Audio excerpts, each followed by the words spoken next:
Hello, students of class 9th. My name is Vikas and I'm going to teach you mathematics. As you know, currently we're discussing our topic polynomial, where we discuss about basic fundamentals, concepts, and problems regarding to polynomial. And in this particular part, I'm going to elaborate you about how to factorize a polynomial. Or I say, in this particular part, I'm going to introduce you about factorization of polynomials. So without wasting some more time, let's start our discussion. Let's talk about remainder theorem. अब remainder theorem क्या कह रही है कि अगर आपके पास में कोई पॉलिनोमियल पी एक्स है, क्या है, कोई पॉलिनोमियल पी एक्स है, और इस पी एक्स पॉलिनोमियल की अगर डिग्री क्या हो, आइदर 1 से क्या हो, ग्रेटर हो या इक्वल हो, यानी पी एक्स आपके पास में एक पॉलिनोमियल होना चाहिए, यानी पी एक्स आपके पास में कोई कांस्टेंट पॉलिनोमियल नहीं होना चाहिए। यस या नो? क्या कहा? पी एक्स कोई पॉलिनोमियल है जिसकी डिग्री आइदर 1 से ग्रेटर हो या 1 के इक्वल हो, यानी पी एक्स के मेरे पास में लीस्ट कंडीशन क्या बनी कि पी एक्स आपके पास में एटलीस्ट एक लीनियर पॉलिनोमियल तो होना ही चाहिए। और अगर इस पॉलिनोमियल का डिवाइड किया जाए किसी लीनियर पॉलिनोमियल से, यानी पी एक्स पॉलिनोमियल का डिवीजन किसी दूसरे लीनियर पॉलिनोमियल से डिवाइड करें, for an example X minus A के रेफरेंस में, यानी पी एक्स किससे डिवाइड हो रहा है पॉलिनोमियल, एक linear polynomial x minus a से, तो आफ्टर डिवीजन जो रिमाइंडर वैल्यू आएगी वो reminder value P of a के इक्वल होगी। मतलब sir P x polynomial divide हो रहा है किससे, एक x माइनस ए पॉलिनोमियल से, उसके बाद जो आउटकम आएगा, यार मैं बोलूं जो रिमाइंडर वैल्यू आएगी वो p ऑफ a के इक्वल होगी। ये हमें रिमाइंडर थ्योरम कहती है। ना सर ये तो स्टेटमेंट है, इसे समझाएं। तो देखो आप लोगों को पता है ना सर क्या, तो देखो अगर आप लोगों को पता है रिमाइंडर क्या होता है, या कोई भी टर्म किसी से पर्टिकुलरली डिवाइड होती है तो रिमाइंडर की वैल्यू क्या हो सकती है ना सर, पर्टिकुलरली डिवाइड होना या कंप्लीटली डिवाइड होने का मतलब। तो देखो फॉर एन एग्जाम्पल मैं कहूँ 27 का डिवाइड करो 2 से, बोला सर ये कर सकते हैं 27 का डिवाइड, लो आपके सामने करते हैं। सिंस 27 डिवाइड हो रहा है 2 से, सो 2 टाइम्स 2, नाउ 7 6 वैल्यू 1। यस या नो? अब आफ्टर दिस अगर यहाँ पे देखा जाए तो हमें पता है सर, अगर कभी भी कोई किसी नंबर से डिवाइड कर रहा है और लास्ट में जो मेरे पास में वैल्यू बच जाती है, ये बच रही है ना, लास्ट में कितना बचा 1। यस या नो? सिंस ये है रिमाइंडर की वैल्यू, किसकी वैल्यू है, ये है रिमाइंडर, हाँ कि ना। इस एग्जाम्पल में रिमाइंडर 1 है, यहाँ पे डिवाइड कौन हो रहा है, बोला सर 27, यानी डिविडेंड कौन हुआ, बोला सर 27 डिविडेंड हुआ। ठीक है, डिवाइड कर कौन रहा है, बोला सर 2, यानी 2 क्या हुआ, डिवाइजर। यस या नो? हमें पता है ना, जिसका डिवीजन होता है वो डिविडेंड होता है, जो डिवाइड करता है वो डिवाइजर होता है, और जो वैल्यू डिवाइड करने के बाद में बच जाती है उसे हम रिमाइंडर कहते हैं। यस या नो? तो यहाँ पे हमारे पास में डिवाइजर कौन हुआ, 2, और कितनी बार या जो भी रिजल्ट आएगा, यानी 27 का 2 से डिवाइड करने पे जो भी आउटकम होना चाहिए, कितने टाइम्स डिवाइड हो रहा होता है, वो कोफिशिएंट होता है। यस या नो? तो that's coefficient which is 13। Yes या नो? यानी डिविडेंड, रिमाइंडर, डिवाइजर, कोफिशिएंट मिला हमें।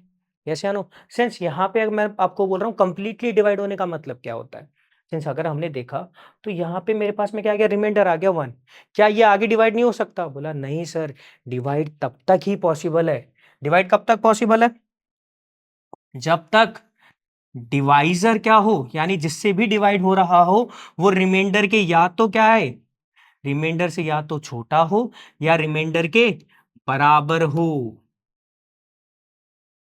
मतलब सर रिमाइंडर के या तो छोटा हो या रिमाइंडर के बराबर हो तो ही आगे मतलब क्या होता है, कोई नंबर कंप्लीटली आगे उसके डिवीजन पे अपन प्रोसेस कर सकते हैं। यानी डिवाइजर आगे डिवाइड कब करेगा, कब तक कर सकता है, जब तक क्या हो, रिमाइंडर बड़ा डिवाइजर छोटा। यस या नो? यानी रिमाइंडर बड़ा और डिवाइजर छोटा। सिंस हमारे इस केस में 1 और 2 में 1 छोटा आ चुका है और 2 बड़ा, यानी इसे आगे नॉर्मली डिवाइड नहीं कर सकते, हमें डेसिमल की हेल्प लेनी पड़ेगी। यस या नो? ये बात समझ में आई? यानी डिवाइड तब तक ही पॉसिबल है जब डिवाइजर की वैल्यू क्या हो, रिमाइंडर से छोटी हो। क्या ये बात समझ में आई? ये नंबर्स के डिवीजन की बात थी, हमने पहले पढ़ी थी। यस या नो? ठीक है। अब अगर देखा जाए तो मैं आपको एक चीज दिख रही है, डिविडेंड, रिमाइंडर, डिवाइजर और कोफिशिएंट के बीच में, क्या इन चारों के बीच में एक रिलेशन होती है, बोला हाँ सर एक रिलेशन तो होती है। क्या होती है कि सर जो डिविडेंड होता है ना वो डिवाइजर टाइम्स कोफिशिएंट होता है प्लस में रिमाइंडर। यस या नो? डिविडेंड जो होता है वो divisor time coefficient plus remainder होता है। ये एक रिलेशन हमने पहले पढ़ी है प्रायर क्लासेस में। ठीक है, अगर देखा जाए तो यानी ये जो 27 डिविडेंड है इसे कैसे लिख सकते हैं हम? ये 27 होगा इक्वल डिवाइजर क्या था 27 का डिवाइड किससे कर रहे थे? बोला सर 2 से। कोफिशिएंट या आंसर कितना था? बोला सर 13 प्लस रिमाइंडर कितना बच रहा था? बोला सर 1। यस या नो? तो अगर देखा जाए when divisor multiple to coefficient 22 times of 13 क्या आएगा? 26 प्लस 1 यानी 27 इज इक्वल टू 27। यानी ये कंडीशन फुलफिल होती है।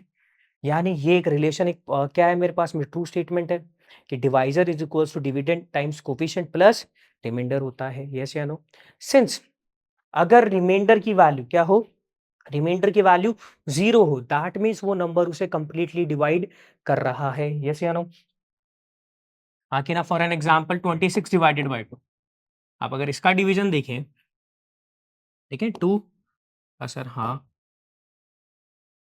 6 ये हमने पिछले डिवीजन में देखा था। बोला सर हाँ अब मेरे पास में यहाँ पे रिमाइंडर में कुछ भी नहीं बचा है या मैं कहूँ कुछ नहीं यानी 0 रिमाइंडर बचा है। यस या नो? यानी 26 को क्या लिख सकता हूँ मैं? 2 टाइम्स यानी डिविजर 2 था, कोफिशिएंट 13 था। सिंस रिमाइंडर तो कुछ है ही नहीं और कुछ नहीं क्या लिखा जाता है? 0। यस या नो? यानी रिमाइंडर की वैल्यू कितनी आ गई? 0। यस या नो? यानी कोई भी नंबर किसी का कंप्लीट डिवीजन तभी होता है जब रिमाइंडर की वैल्यू 0 हो। यस या नो? ठीक है। अब अगर देखा जाए तो अब मैं जैसे हमने कहा डिवाइड कब तक कर सकते हो? जब तक रिमाइंडर बड़ा डिवाइजर छोटा। ठीक है। डिवाइड कंप्लीटली डिविजिबल कब होता है? जब रिमाइंडर की वैल्यू 0 हो। अदरवाइज रिमाइंडर की कुछ ना कुछ तो वैल्यू आएगी अगर वो कंप्लीटली उसे डिवाइड नहीं करता हो। ठीक है। अब जरा देखो रिमाइंडर थ्योरम क्या कह रही है। रिमाइंडर थ्योरम ये कह रही है कि px एक पॉलिनोमियल है जिसकी डिग्री क्या हो? ग्रेटर देन 1 और इक्वल टू 1 होनी चाहिए। जिसका डिवीजन किससे होना चाहिए? अगर एक लीनियर पॉलिनोमियल से होता है तो हमारे पास में जो आउटकम आएगा वो एक वो किसके बराबर होगा? जस्ट लाइक मैंने पॉलिनोमियल का x माइनस ए तो उसकी वैल्यू किसकी या जो रिमाइंडर आएगा वो होगा p ऑफ a। बोला सर इसका मतलब क्या? तो देखो जैसे हमने कहा था क्या डिवाइड कब तक पॉसिबल है? जब डिवाइजर क्या हो? रिमाइंडर से छोटा होना चाहिए। अब जब बात पॉलिनोमियल की हो, अब किसकी बात हो रही है? ये तो हमने नंबर्स के रेफरेंस में बात की थी, बट जब बात किसकी हो? पॉलिनोमियल्स की हो तो डिग्री ऑफ डिवाइड किसी भी पॉलिनोमियल के डिवाइड के केस में डिवाइड कब तक आगे फर्दर चलेगा? याद रखिएगा जब तक डिग्री ऑफ डिवाइजर क्या हो? डिग्री ऑफ डिवाइजर आइदर क्या हो? छोटी हो या बराबर हो डिग्री ऑफ रिमाइंडर के। ये किसके केस में बात की मैंने? पॉलिनोमियल के केस में। यानी किन्हीं भी दो पॉलिनोमियल का डिवाइड तब तक ही पॉसिबल है या उसे आगे डिवाइड नॉर्मली तब तक ही कर सकते हैं जब तक डिग्री ऑफ डिवाइजर क्या हो? रिमाइंडर की डिग्री से या तो छोटी हो या बराबर हो। ये बात समझ में आई? ठीक है। सिंस हमने हमारे रिमाइंडर थ्योरम में क्या कहा कि px एक पॉलिनोमियल है। यस या नो? और उसकी डिग्री हमने क्या कही? कि इसकी जो डिग्री है आइदर वो क्या हो? ग्रेटर देन और इक्वल टू 1 होगी। यस या नो? यानी px जो भी पॉलिनोमियल है वो एटलीस्ट 1 डिग्री का पॉलिनोमियल होगा। यस या नो? ठीक है। और हम किससे डिवाइड कर रहे हैं इसका? x माइनस ए से जो कि एक लीनियर पॉलिनोमियल है। यस या नो?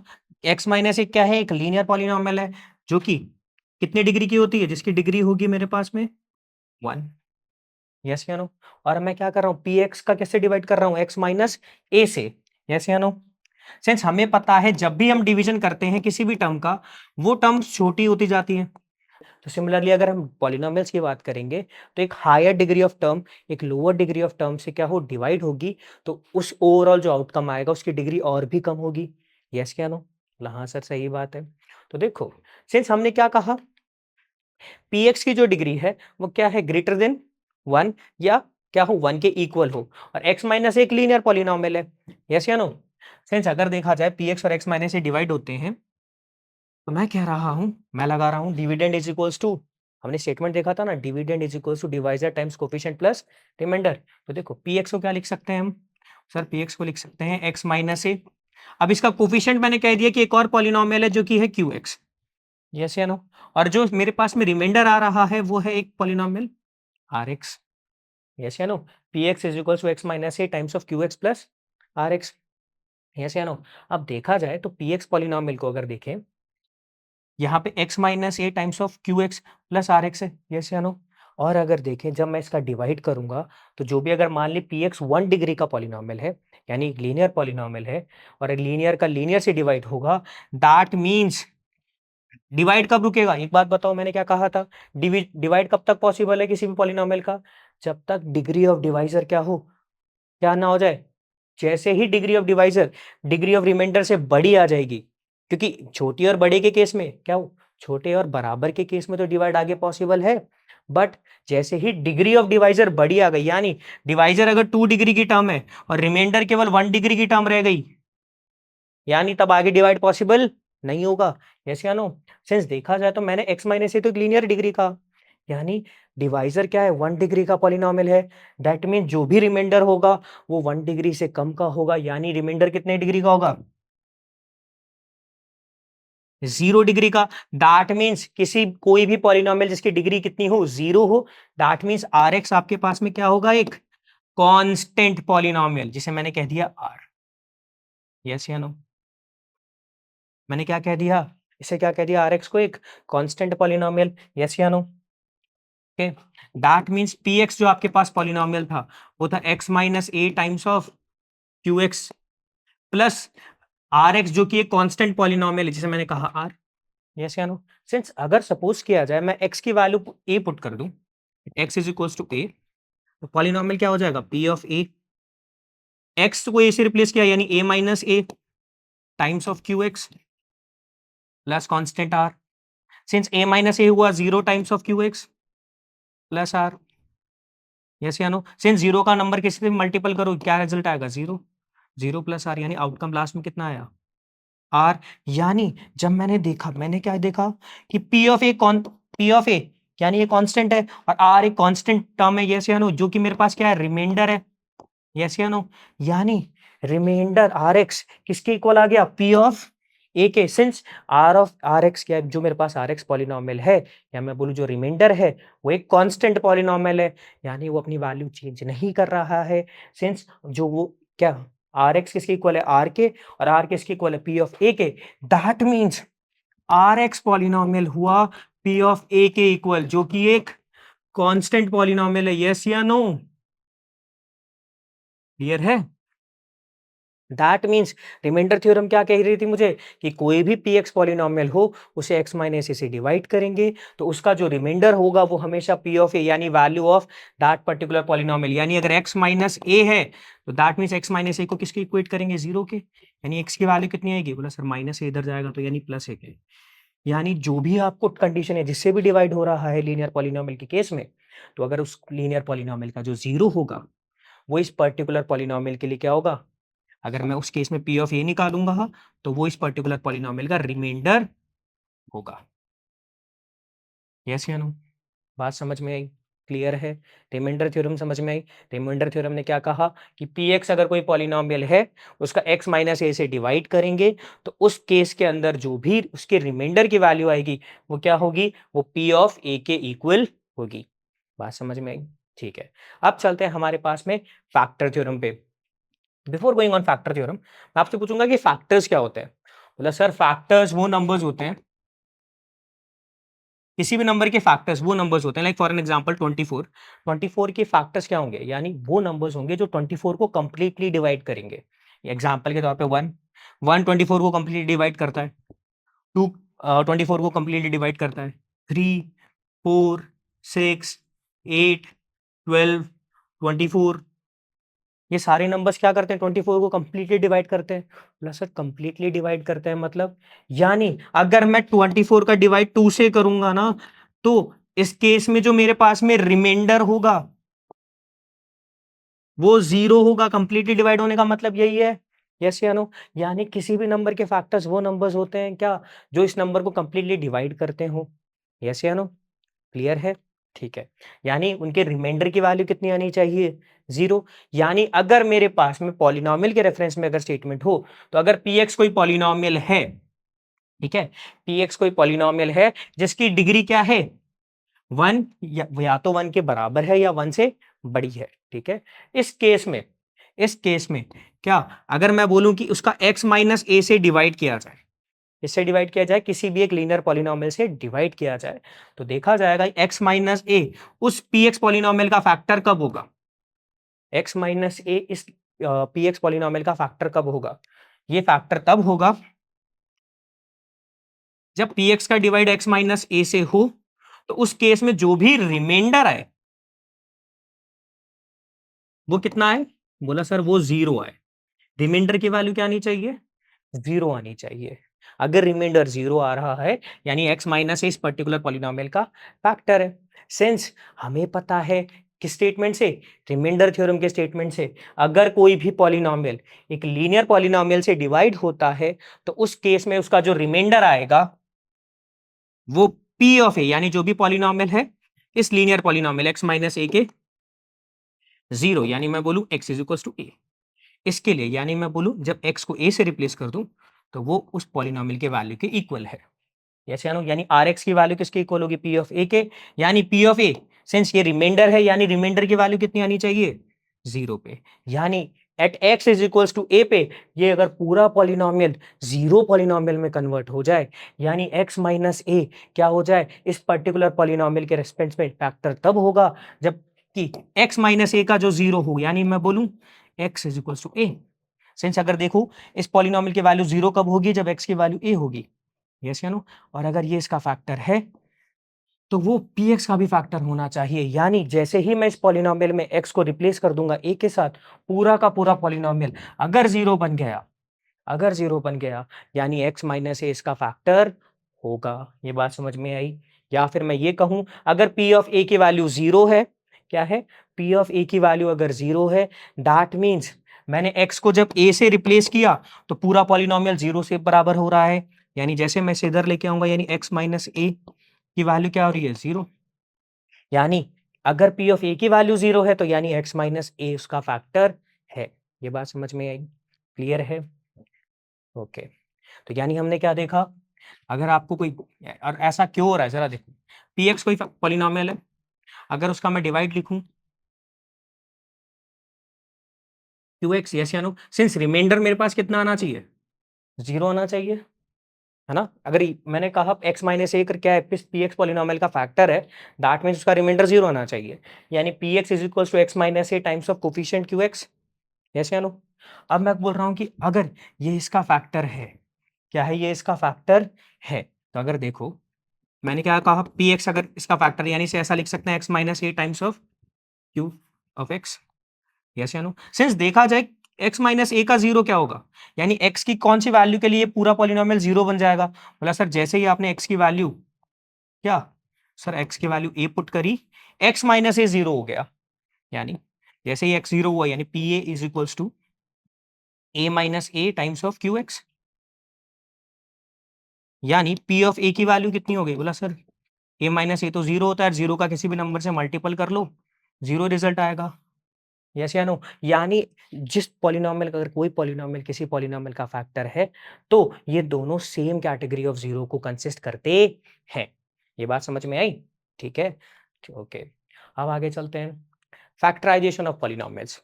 अब फैक्टराइजेशन ऑफ पॉलिनोमियल्स क्या होता है, तो देखो हमारे पास में एक हायर डिग्री ऑफ पॉलिनोमियल जब हमें गिवन होता है, तो उस पॉलिनोमियल को हम एक लोअर डिग्री ऑफ पॉलिनोमियल के मल्टीपल के इक्वल लिख सकते हैं। तो इसी टर्म को, यानी कोई एक हायर डिग्री ऑफ टर्म हो, उसे अगर कोई भी छोटे डिग्री ऑफ टर्म के रेफरेंस से या मल्टीपल में लिखा जा सके, तो उसे क्या कहा जाएगा, factorization of that particular polynomial. यानी फैक्टरी ऑफ फैक्टरिंग पॉलिनोमियल्स क्या होंगे, बेसिकली एक प्रोसेस होगी जहां पे क्या होंगे? पॉलिनोमियल को किसके रेफरेंस में लिखा जा सकता है? प्रोडक्ट ऑफ टू और मोर पॉलिनोमियल्स। यस या no? Yes, for an example अगर मैं आपको कहूं कि 24 के फैक्टर्स क्या होंगे, तो देखो 24 एक बड़ा नंबर है, इन्हें किन्हीं दो छोटे नंबर्स के मल्टीपल के फॉर्म में लिखा जा सके, लाइक 2 टाइम्स 12, यस या नो, 6 टाइम्स 4। तो इस केस में क्या कहूंगा मैं? 6 और 4 24 के फैक्टर्स हुए, यस या नो? यानी मैंने किसी भी एक बड़े टर्म को दो छोटे टर्म्स के मल्टीपल में लिखा। सेम चीज अगर पॉलिनोमियल की बात की जाए तो एक हायर डिग्री ऑफ पॉलिनोमियल देखा जाए एग्जांपल के तौर पे x square minus x minus 6। अगर ये देखा जाए तो एक क्वाड्रेटिक पॉलिनोमियल नहीं है? मतलब सर हाँ, ये क्वाड्रेटिक पॉलिनोमियल है जिसकी डिग्री 2 है। वेयर एज अगर देखा जाए, अगर मैं इसे सिंप्लीफाइड फॉर्म में लिखूं तो इसे x minus 3 times of x plus 2 के बराबर लिखा जा सकता है। यस या नो? सिंस देखा जाए x माइनस 3 तो एक लीनियर पॉलिनोमियल है, ये मल्टीपल हो रही है x प्लस 2 से, जो कि एक लीनियर पॉलिनोमियल है। यानी एक क्वाड्रेटिक पॉलिनोमियल जिसकी डिग्री 2 थी, उसे हमने दो लीनियर पॉलिनोमियल यानी डिग्री 1 और 1 दोनों के मल्टीपल के रेफरेंस में लिखा। यस या नो? यानी एक हायर डिग्री ऑफ पॉलिनोमियल को दो लोअर डिग्री ऑफ पॉलिनोमियल के मल्टीपल के रेफरेंस में एक्सप्रेस किया, तो इसे ही हम कहते हैं फैक्टराइजेशन ऑफ पॉलिनोमियल्स। क्या ये बात समझ में आई? ठीक है, आगे चलते हैं, बात करते हैं हमारे पास में कुछ एग्जांपल्स की। क्या है कि क्या x प्लस 2 इस पर्टिकुलर पॉलिनोमियल का फैक्टर है? क्या x प्लस 2 इस पर्टिकुलर पॉलिनोमियल का फैक्टर है? प्लस सर x प्लस 2 इस पर्टिकुलर पॉलिनोमियल का, तो देखें, अब x प्लस 2 अगर इस पर्टिकुलर पॉलिनोमियल का फैक्टर है, दैट मीन्स जो x प्लस 2 का जीरो होगा वो इस पर्टिकुलर पॉलिनोमियल के लिए भी जीरो होगा। यानी x की वो वैल्यू जो x प्लस 2 को जीरो करेगी, वो वैल्यू x इस पर्टिकुलर पॉलिनोमियल को भी जीरो करेगी, साथ के साथ 2x प्लस 4 को भी जीरो में कन्वर्ट करेगी। ठीक है, तो देखा जाए x plus 2 is equal to zero है, ये पॉलिनोमियल जीरो कैसे हो सकता है? जब x की वैल्यू माइनस 2 हो। यस या नो? यानी जैसे ही x की वैल्यू माइनस 2 करेंगे तो x प्लस 2 जीरो बन जाएगा, हाँ कि ना? तो देखा जाए अगर मैं कहूं px एक पॉलिनोमियल है जो कि है x cube plus 3x square plus 5x plus 6। Yes या नो? इस पॉलिनोमियल को मैंने क्या कहा? px पॉलिनोमियल है जो है x cube plus 3x square plus 5x plus 6। अगर इस पॉलिनोमियल में मैं x की जगह माइनस 2 पुट करता हूं और अगर ये वैल्यू जीरो के इक्वल हो जाती है, दैट मीन्स क्या कि अगर आपको याद हो फैक्टर थ्योरम क्या कह रही है? अगर कोई पॉलिनोमियल x माइनस ए से डिविजिबल है तो क्या हो, इस केस में अगर p ऑफ a की वैल्यू जीरो हो जाती है तो ये क्या होगा? इसका फैक्टर होगा। सेंस देखा जाए, यानी मैंने क्या करा, x प्लस 2 की वैल्यू जीरो थी और x प्लस 2 का जीरो माइनस 2 होता है, दैट मीन्स अब मैं क्या करूंगा, x को रिप्लेस करूंगा माइनस 2 से, यानी p ऑफ माइनस 2 को वैल्यू इवेल्युएट करेंगे, अगर जीरो हो गया तो यानी ये पर्टिकुलर पॉलिनोमियल का जीरो, या मैं कहूं होने की वजह से x is equal to minus 2 इस पर्टिकुलर पॉलिनोमियल के जीरो होने की वजह से x प्लस 2 इसका क्या हो जाएगा? एक फैक्टर होगा।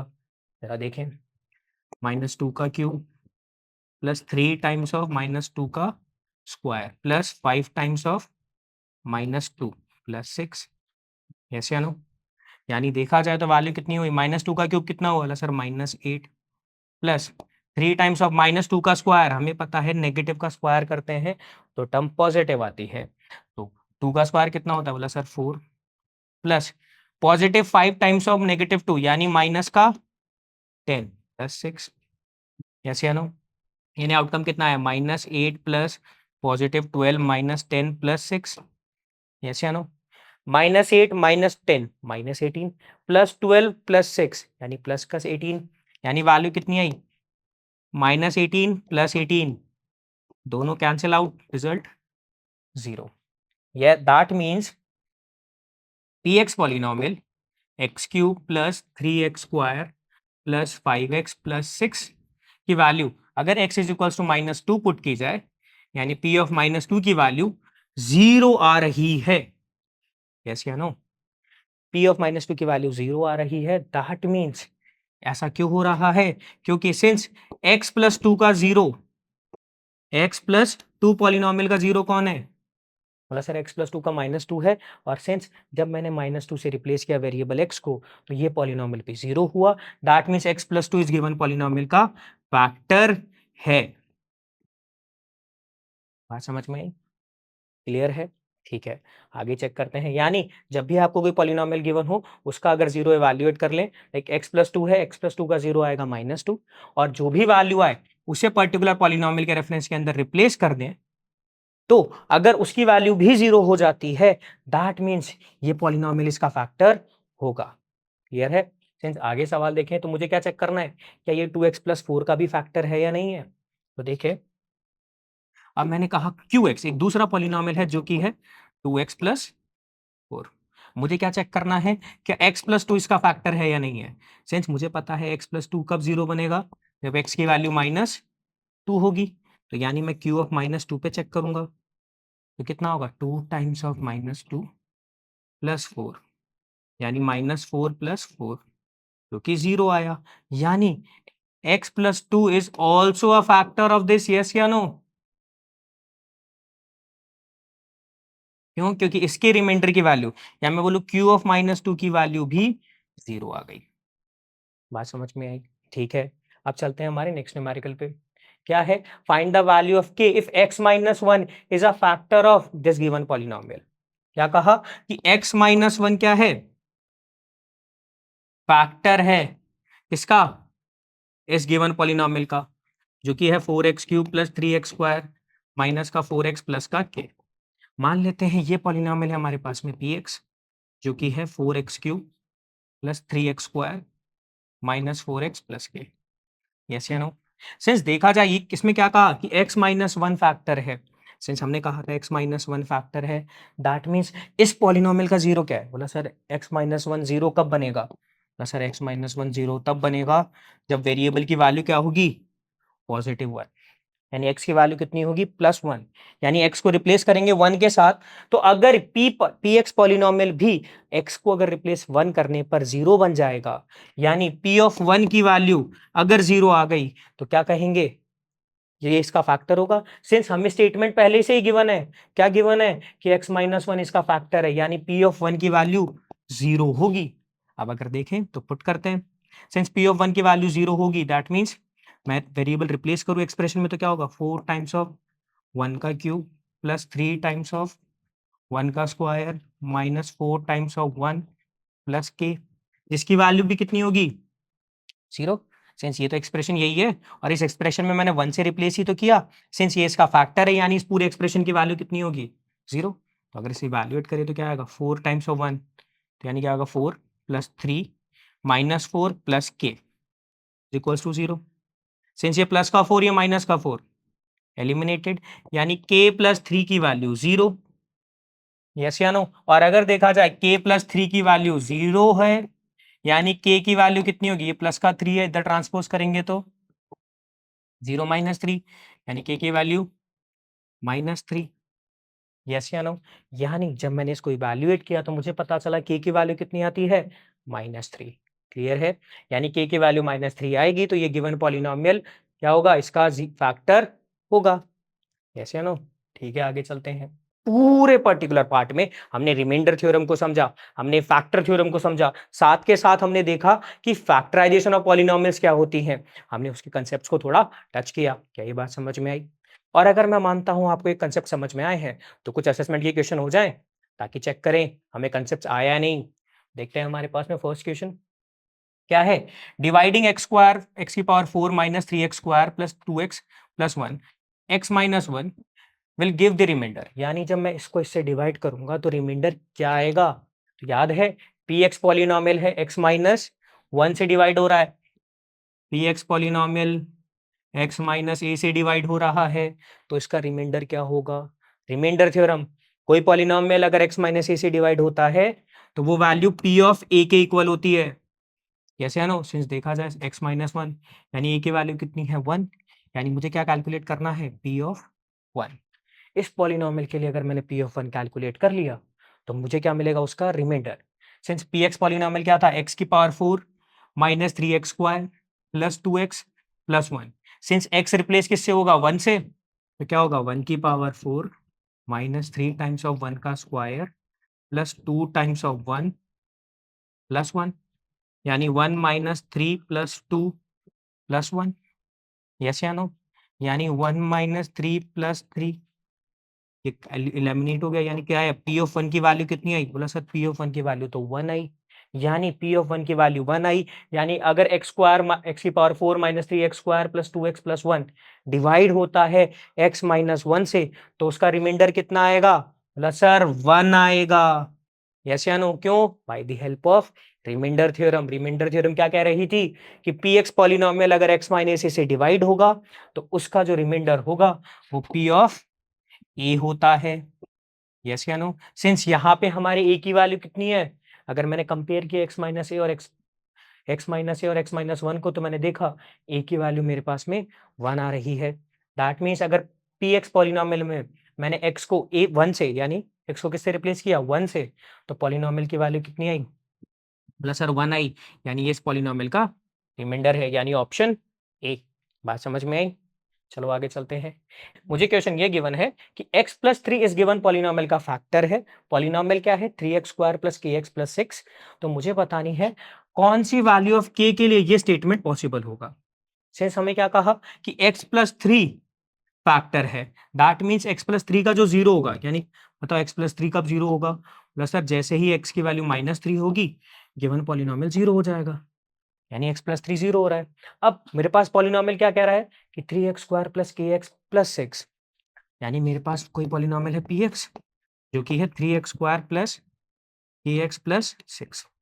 इस पॉलिनोमियल का ये क्या है? इसका फैक्टर है। दैट मीन्स अगर x प्लस थ्री इसका फैक्टर है, यानी जैसे ही मैं x को माइनस थ्री पुट कर दूंगा ये पॉलिनोमियल कितना हो जाना चाहिए? जीरो।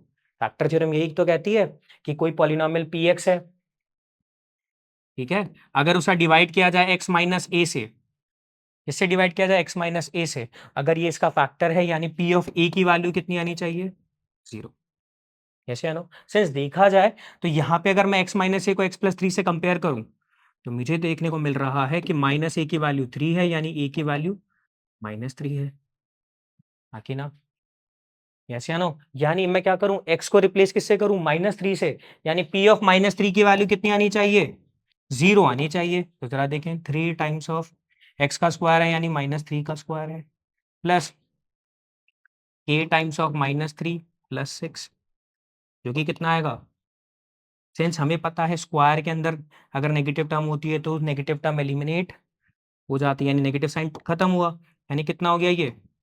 9 प्लस कितना हो गया? प्लस माइनस का 3k plus 6, that is 27 plus 6 minus 3k। Yes क्या नो? यानी p ऑफ माइनस थ्री की वैल्यू मेरे पास में आई थी 27, यानी 33 माइनस थ्री के। सिंस ये अगर क्या है, x माइनस थ्री इसका फैक्टर है, यानी p ऑफ माइनस थ्री की वैल्यू कितनी होगी? जीरो, यानी 33 माइनस थ्री के की वैल्यू कितनी हुई? जीरो हुई। दैट मीन्स क्या हो गया? 3k इज इक्वल टू कितना हुआ? 33, यानी k की वैल्यू कितनी आई? 33 बाय थ्री, दैट इज 11, यानी k की वैल्यू कितनी हुई? 11 हुई। बात समझ में आई? मैंने कैसे किया? मैंने चेक किया कि x प्लस थ्री क्या होगा, इस गिवन पॉलिनोमियल का फैक्टर है, यानी x को माइनस थ्री से रिप्लेस करूंगा तो p ऑफ माइनस थ्री की वैल्यू जीरो आनी चाहिए। जब मैंने इस p ऑफ माइनस थ्री को सिंप्लीफाई किया तो मेरे पास में लास्ट में वैल्यू बनती है 33 माइनस थ्री के। सिंस मुझे पता है p ऑफ माइनस थ्री की वैल्यू जीरो होनी चाहिए, यानी 33 माइनस थ्री के की वैल्यू जीरो होनी चाहिए। जब मैंने इसके अंदर k की वैल्यू को फाइंड आउट करने की कोशिश करी तो कैसे किया? मैंने 3k को ट्रांसपोज करके इधर भेजा इक्वल के, यानी कंडीशन क्या बनी? 3k is equal to 33। जब मैंने यहाँ से क्या करा, 3 मल्टीपल में था, इधर भेजा ट्रांसपोज किया तो k की वैल्यू कितनी आई? 33 divided by 3, that is equals to 11, यानी k की वैल्यू कितनी हुई? 11 हुई। यानी ऑप्शन कौन सा करेक्ट हुआ? बोला सर ऑप्शन बी। बात समझ में आई? ठीक है, आगे चलते हैं। मेरे पास में थर्ड न्यूमेरिकल है क्या, what should be subtracted from given polynomial x square minus 16x plus 30 so that x minus 15 is a factor of given polynomial। अब हमें पता है कोई भी पॉलिनोमियल का फैक्टर अगर कोई दूसरा पॉलिनोमियल है, दैट मीन्स क्या, अगर देखा जाए क्वाड्रेटिक पॉलिनोमियल है और ये एक लीनियर पॉलिनोमियल है, यानी कोई पी एक्स पॉलिनोमियल का फैक्टर अगर x माइनस ए है तो p ऑफ a की वैल्यू जीरो होनी चाहिए। सिंस अगर मैं x माइनस ए को x माइनस 15 से कंपेयर करूं तो a की वैल्यू कितनी आई? बोला सर a की वैल्यू 15 आई, यानी p ऑफ 15 की वैल्यू मेरे पास में कितनी आनी चाहिए? 0 आनी चाहिए। p ऑफ 15 की वैल्यू कितनी आनी चाहिए? 0 आनी चाहिए। तो अगर देखें p ऑफ 15 की वैल्यू कितनी आएगी, तो क्या होगा? 15 का square minus 15 times of 16 plus 30। Yes या नो? दैट इज 15 का स्क्वायर कितना होता है? बोला सर 225। ठीक है, 15 टाइम्स ऑफ 16 कितना होगा? बोला सर 240 प्लस 30। यस या नो? यानी 255 माइनस 240 होना चाहिए। दैट मीन्स मेरे पास में कितना आया? ये वैल्यू आई मेरे पास में 15, यानी p ऑफ 15 की वैल्यू कितनी आ रही है? 15 आ रही है। दैट मीन्स क्या होगा? मेरे पास में गिवन पॉलिनोमियल क्या है? इसका 0 नहीं है, यानी ये वैल्यू थोड़ी ज़्यादा है। सिंस मैं क्वेश्चन ये नहीं कह रहा कि ये इसका फैक्टर है, क्या कह रहा है कि हमें क्या नंबर सब्ट्रैक्ट करना चाहिए कि ये इसका फैक्टर आ जाए, यानी ये जो रिमाइंडर आ रहा है ना, इसकी वैल्यू 0 आनी चाहिए। सिंस रिमाइंडर मेरे पास में 15 है, यानी ये 15 ही खत्म कर दिया जाए, यानी पूरे पॉलिनोमियल में से 15 सब्ट्रैक्ट कर दूं तो क्या ये 0 हो जाएगा रिमाइंडर? बोला हाँ सर हो जाएगा, यानी ऑप्शन क्या करेक्ट होगा? बोला सर 15। क्यों? क्योंकि 15 में से अगर 15 सब्ट्रैक्ट कर दिया तो वैल्यू 0 हो जाएगी, यानी पॉलिनोमियल का जो रिमाइंडर आएगा वो 0 हो जाएगा। यस या no? That means x plus 15 इसका फैक्टर हो सकता है। ये तभी हो सकता है जब गिवन पॉलिनोमियल में से 15 को सब्ट्रैक्ट कर दें। बात समझ में आई? ठीक है, आगे चलते हैं। ये हमारे पास में लास्ट सवाल क्या कह रहा है कि x माइनस 2 एक फैक्टर है किसका? px पॉलिनोमियल का। देन p ऑफ 2 की वैल्यू क्या होगी? सिंस क्या कहा, px कोई पॉलिनोमियल है और x माइनस 2 उसका फैक्टर है। फैक्टर थ्योरम नहीं लग रही है? px पॉलिनोमियल डिवाइड हो रहा है लीनियर पॉलिनोमियल, अगर देखा जाए यानी x माइनस ए से। सिंस a और अगर कंपेयर करें x माइनस 2 को तो a की वैल्यू कितनी आई? 2। यानी जैसे ही मैंने x को रिप्लेस करा किससे? a से, यानी मैं बोलूँ यानी 2 से, ये वैल्यू कितनी होनी चाहिए? 0 होनी चाहिए अगर ये इसका फैक्टर है तो, यानी p ऑफ 2 की वैल्यू कितनी आनी चाहिए? 0, यानी ऑप्शन सी। क्या ये बात समझ में आई? क्लियर है? फैक्टर थ्योरम समझ में आई? क्लियर है? ठीक है, तो यानी इस पूरे पर्टिकुलर पार्ट में हमने क्या देखा? हमने फैक्टराइजेशंस देखे, हमने रिमाइंडर थ्योरम देखी, हमने फैक्टर थ्योरम देखी और उनको अच्छी तरह समझा। So that's it for today, और नेक्स्ट पार्ट में हम इस पूरे पर्टिकुलर टॉपिक को और अच्छी तरह से समझेंगे। तो थैंक यू एंड जय हिंद।